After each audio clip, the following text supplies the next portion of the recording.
Pulse, the pulse of Nigerian politics, right here on Active Citizens. I'm your host, Sharon Enem Chuku. Joining me in the studio today, I have with me my analyst, Mr. Daniel Sacramento. Good morning. How are you doing? I'm all right. Welcome. And of course, joining us after her special Christmas leave. Finally, we have Miss Ifeoluchi in the studio. Good morning. Welcome. Nice to have you back here. Even though I would have loved an extension. Who wouldn't? But I hope you enjoyed your stay. Yeah, I did. You're ready for the year? Yeah, definitely. All right, we're going straight to the stories that we have for today. In Kano State, a family has been wiped out. A mother and her 6 children were killed inside their home. Suspects have been arrested and investigations are ongoing. But beyond arrest, Nigerians are asking a deeper question. How did this happen? And could it have been prevented? This tragedy has reignited fears about safety in residential areas and the effectiveness of local security structures. It also has renewed public frustration with a system that often reacts after lives are lost. At the same time, in Sokoto State, the government rolled out a relief package aimed at easing the impact of rising food prices and economic pressure. Instead of calm, it has triggered debate. Some residents say the relief is insufficient. Others question how beneficiaries were selected and whether the support truly reflects the levels of hardship on ground. And then in Abuja, a different kind of headline. 9 children of former Zamfara State Governor Bello Matawale are set to marry on the same day. While legally and culturally acceptable, the scale and timing of the event has stirred reactions, especially as many Nigerians struggle to afford basic needs. Now, these are the stories we're treating, but it's rather unfortunate what happened in Kano State, and that is where we're starting with for the morning pulse today. A family, a mother and her 6 children were killed, and after that we've seen some arrests happen. And I'd like to get your take, but one interesting suspect that I saw on that list was her nephew. How crazy can that be?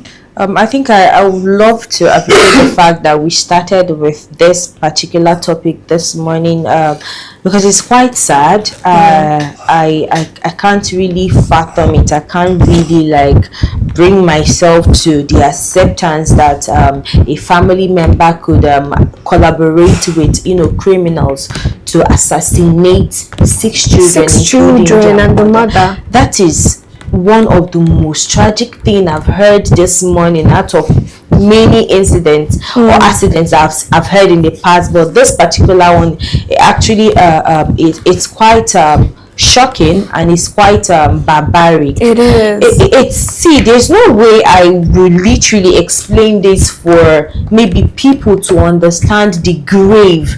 How did we get to this point in our country? How did human degenerate to this extent that you can literally kill a child? Let's take the mother out of the picture now. Let's talk about the little child.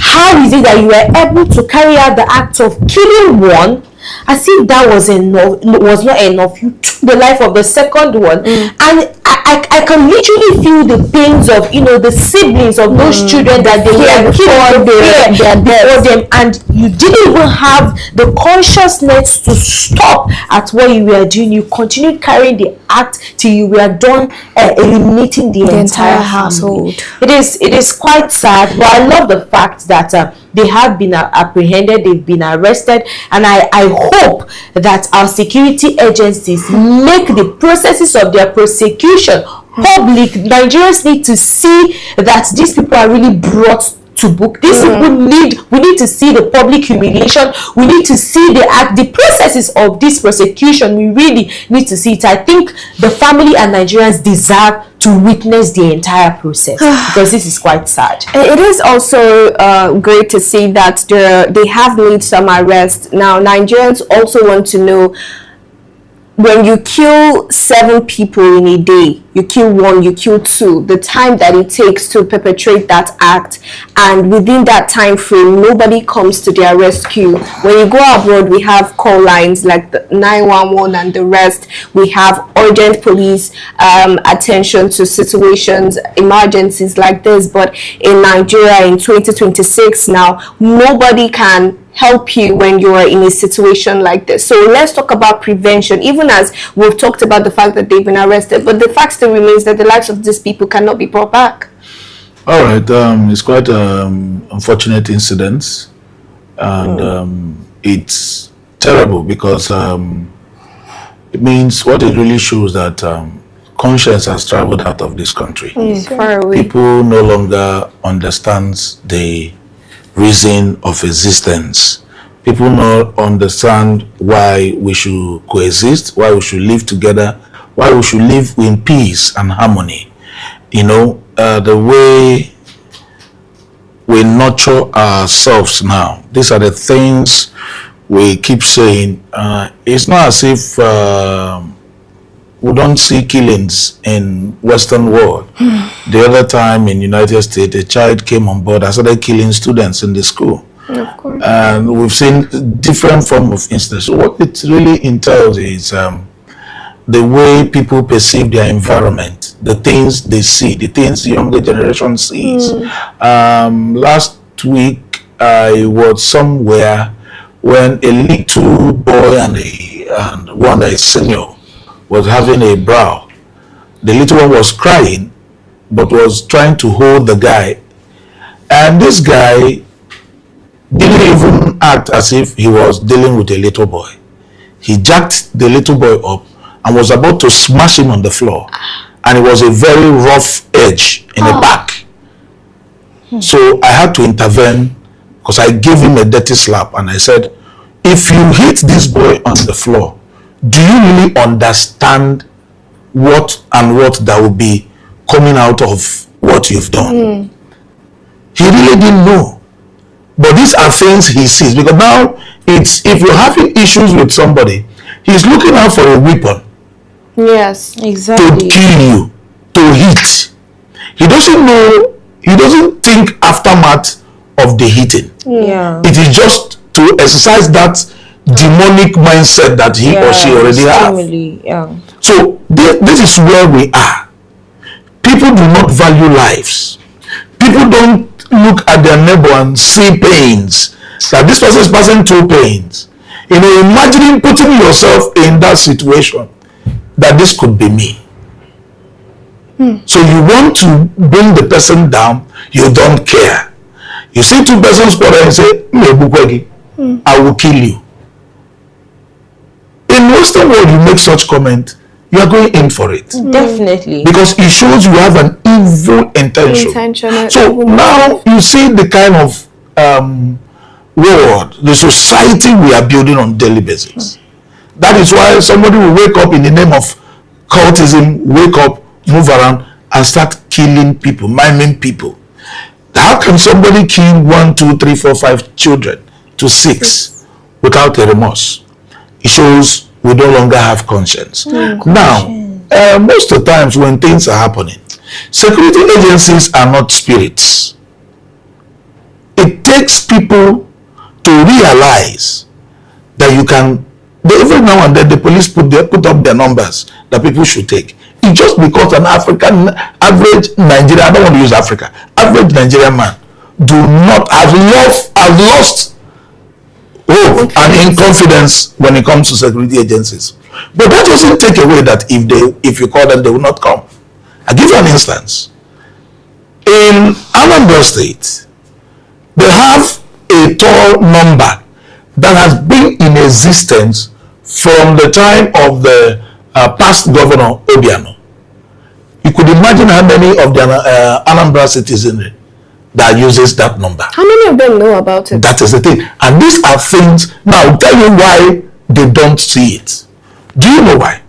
Do you know that the present crop of youths we have now hardly listen to radio, hardly go to television? Everybody's life is centered on the telephone. On social media. On social media. So it becomes a problem. But I can tell you that our parents that are in the villages are more acquainted with information more than people in the rural, people in the urban areas. But sir, does that not mean that the government also has to transition if the world is going to a digital age? No. Even if it is there, let me tell you, even if the government puts up their number on social media, we don't want to look at it. You just flip it. We want to see content. That is the truth. But the information, I know how many times. Mr. Sacramento, I think it was actually, if we should talk about this stuff that you're saying right now, I think this has to do with Nigerians, the fact that Nigerians have lost trust in government. They cannot even reach out to people or even ask if there is anything like emergency numbers when there is emergency situation. That is why you're not seeing. Let me now tell you. You see, it now brings me to what I want to say, that ignorance is not an excuse of law. It's not an excuse. That you lost touch does not mean that police stations are not there. Does not mean that those numbers are not there. You see the problem we have. Now, do you know that in Anambra State, that there is dedicated ambulance that once you call, they are coming to your place to pick that person up at any particular time? I know, the only way I'm coming, please hold on. Now, I'm not coming. Now, I'm not sure. Yes, what I'm telling you is not that it is not there. But the problem I'm saying is that it is between, yes, when you call the government, I will agree. Like I already established that fact that our government are even, because people have lost confidence. But we will still keep trying. In as much as we don't have a good judiciary system, does it mean that people don't win cases in the court? Do you understand the angle I'm coming at? So now, what I'm trying to say in essence is that people must try as much as we can to make sure fault. My father said, when you were fighting, or when you want to get into any fight, make sure that when they are trying to separate fight or to know what the causes of it, make sure you are not the one to be blamed. Then he will give you a necessary backing. So what I'm trying to say in essence is this, because of what you asked. Yes, we have lost trust in the security agencies, but in some situations we still see them come. So why not just fool them and say, if I call, I don't know if they will come. Try it. Give them that try, so that you now know that you've done everything you're able to do. Right. So it's quite a very sad situation. Out of what Mr. Sacramento is saying, I just want to ask, do you think that the government, as they are now currently, have done enough with sensitization, passing those informations about call numbers, call care numbers, and all of that? And just from your own understanding with the way and the timing with which they have responded to emergency situations in the past, are they capable of actually coming to the aid of Nigerians when they call? Okay, I'll start from, on a scale of 1 to 10, the government have only done 1% on a scale of 1 to 10.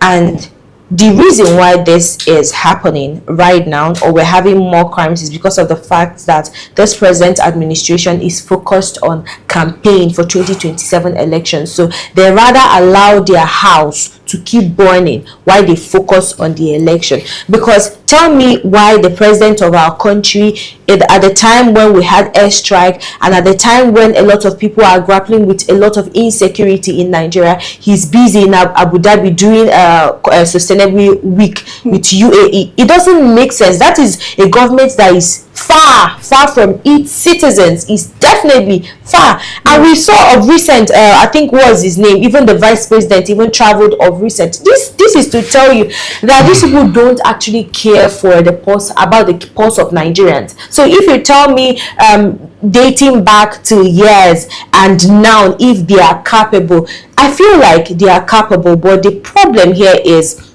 that will to do the needful. That is what it is. If we have, if we have the arsenals, we have the arsenals in our disposal. Even if we don't have the arsenals in our disposals, we have people, international communities that are ready to open their arms for us to acquire all those things. I think of recent, Nigeria actually acquired some what's it called, machineries from US. We had supplies from US. So you could see that other countries are ready to assist Nigerians, but we lack the political wills to curb and to stop insecurity in Nigeria. And that's why we're having cases like this. And then I think also going forward, it is the fact that there's a whole lot of work that needs to be done if we want to get to that point and level where there is a cohesion between the government and the people, because as it stands now, the gap between the government and the people is just very, very huge. It is really deep, and it is affecting a whole lot of things and preventing synergy in the way we do things over here. Now, to a different story, in Sokoto State as well, we've seen the government of Sokoto State give out relief packages to its residents. Now, one striking thing about these gifts or these relief packages is the type of packages that were handed out. Personally, I can't even pinpoint what exactly they were giving.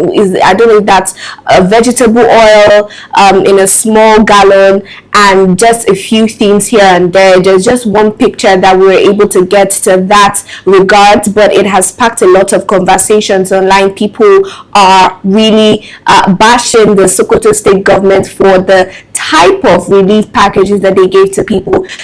Over to you, Fuma. What is your take on the thoughts, the action, and the aftermath of that relief package? You know, I'll start off with first of all, we keep pointing fingers at the government, that the government did this, the governor did this, did the other one. But at the same time, most of the times when you keep on pointing fingers at one person, the other finger is supposed to be pointed or is equally pointed at you. Now, what am I saying in essence is people, it's Nigerians that are actually giving these politicians, giving these governors the enabling environment for them to be a kind of degrading Nigerians. Because imagine a situation whereby the governor of this state now comes out to give these relief materials to citizens of those states, and they reject it.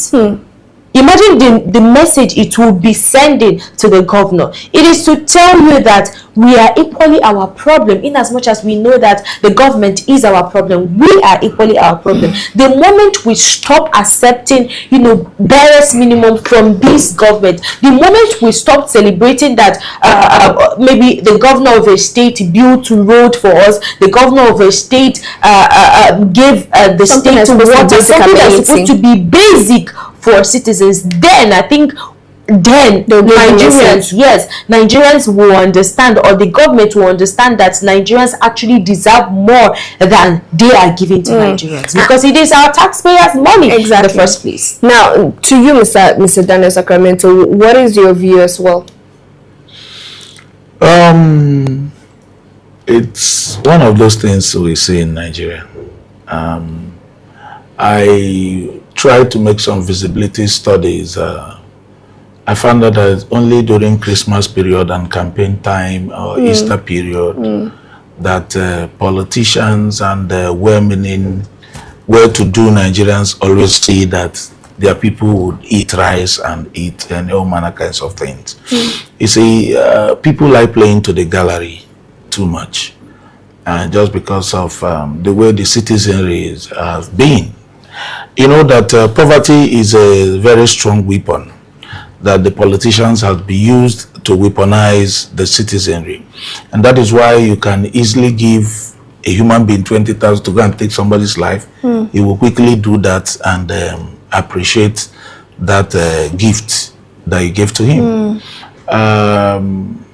Most of the times, the governors who think they have special advisors are not really advising them well, because there are some things you should do, and there are some things, as a number one citizen of a state, there are things you are not expected to come and do. Most of the time I laugh when I see a governor coming to commission a flyover, when I see a governor trying to do, like what we saw here, governor handing out relief materials. That is childish to me. If I'm a governor, I won't do some things like that. I will only send people to go and do the needful.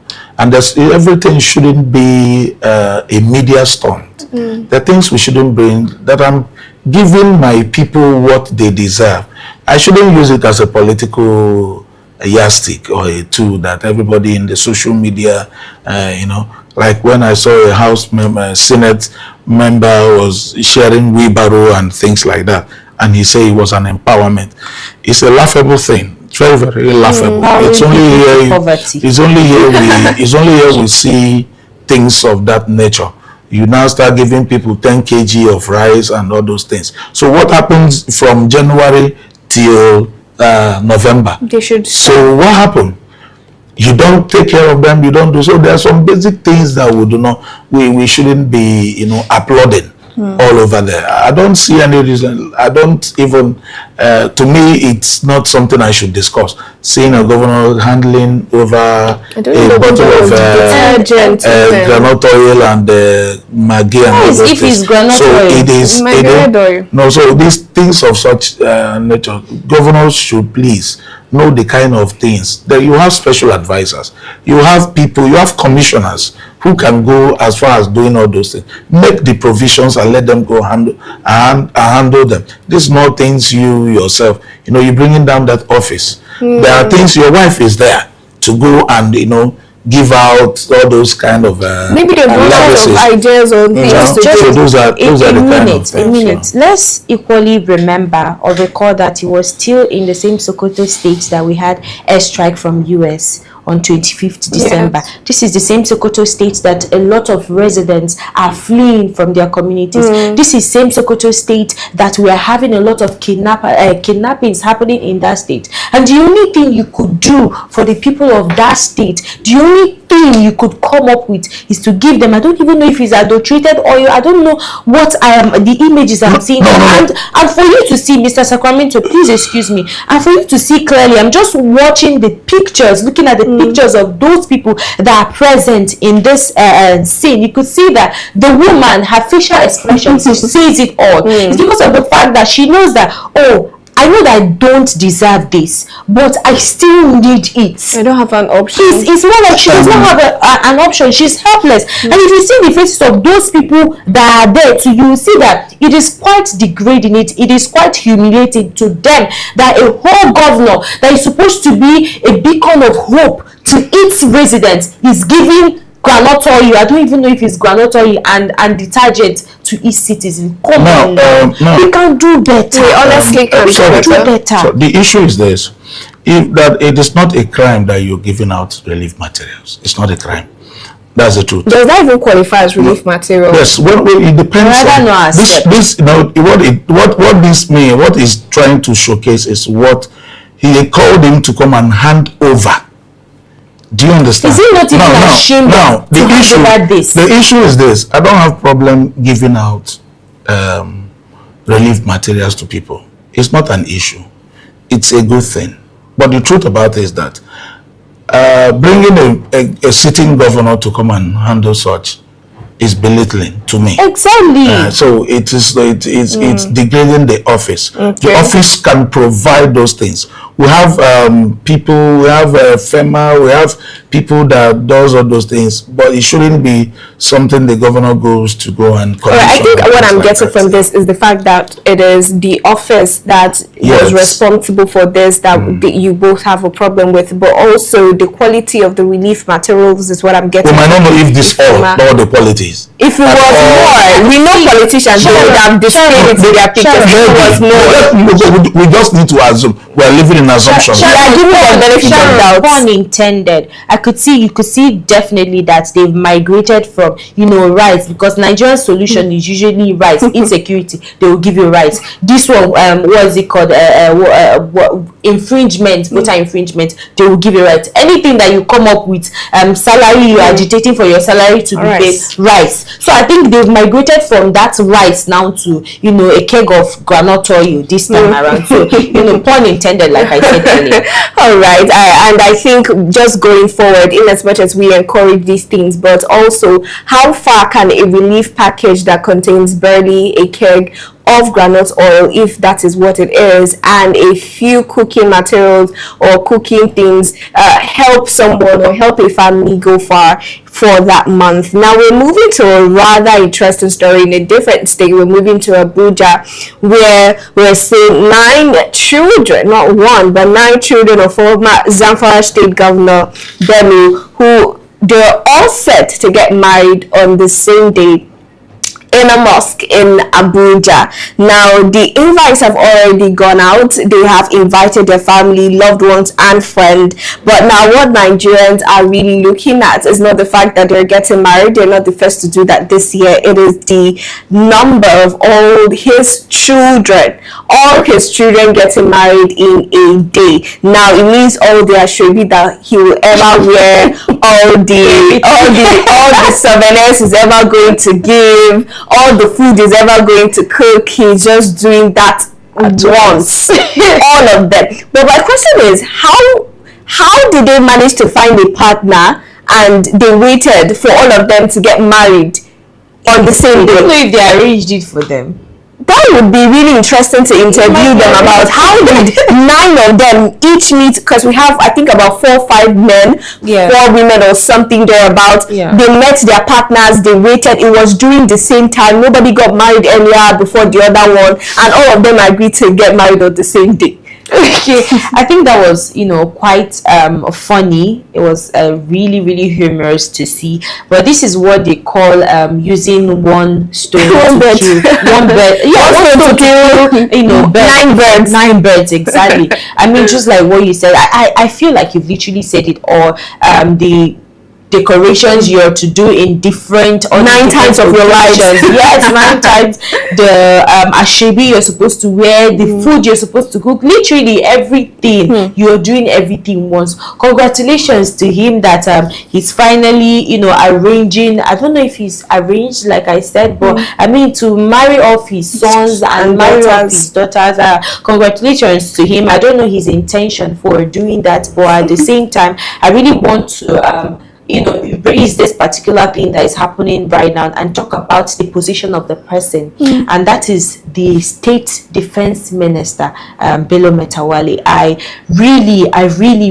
wish maybe he could actually see these videos for him to know that he has a role to play in protecting the lives of people that live in that state and protecting the lives of people that live in Nigeria. Let's take away the whole fun in the whole this thing. Let's talk about the fact that Nigeria, we are seriously under siege with this thing called insecurity, and the earlier we do something about it, the earlier that we realize that during Goodluck's administration that this whole thing started, and because of the fact that we were not able to fight it, it has kind of skyrocketed to what we have in Buhari's administration and what we are having currently in Tinubu's administration. He, as a state defense minister, have a role to play in all this. So I just say, let me just chip it in the whole humor and the fun of this whole conversation. All right, and Mr. Daniel.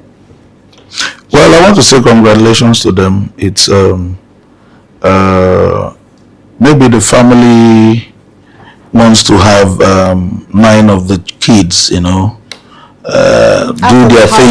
their things once. Although it shows prudency, it shows managing the affairs once.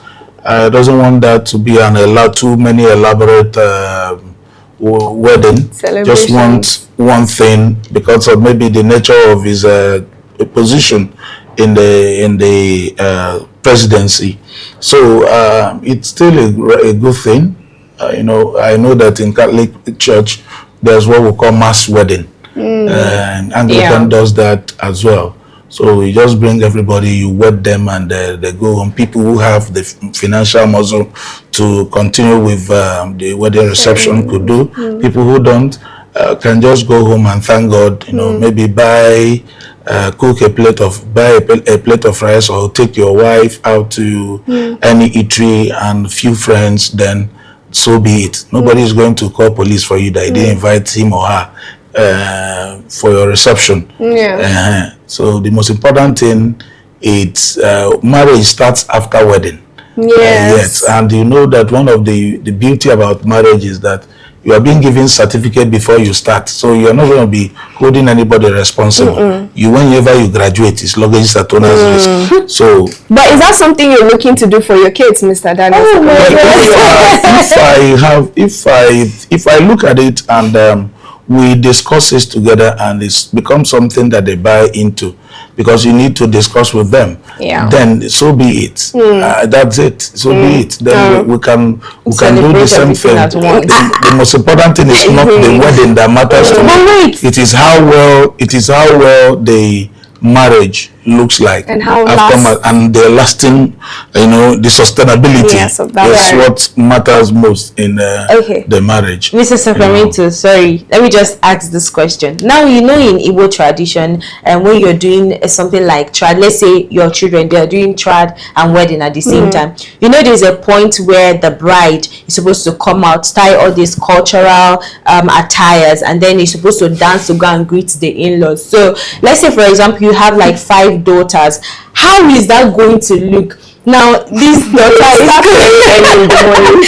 is that really going to look? Because you said if they agree to it, that you don't have 5 daughters come out once.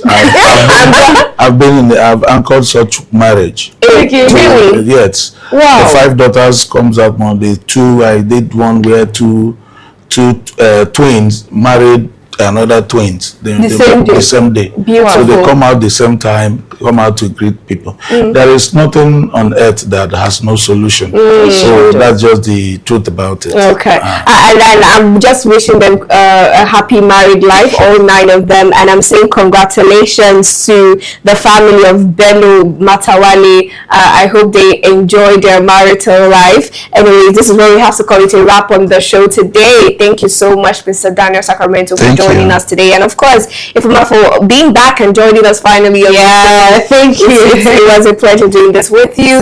And of course, to our viewers, if you're watching for the first time, this is Morning Pulse. Do well to subscribe and follow us at Active Citizens across all socials, and you can find me as well on social media at Sharon Edemchuku. And Jerry Foma. You can find me on Facebook at Oji Sophia and on Instagram at Misolex. Mr. Daniel Sacramento will be in the studio. Till we see you later today, do have a fabulous morning.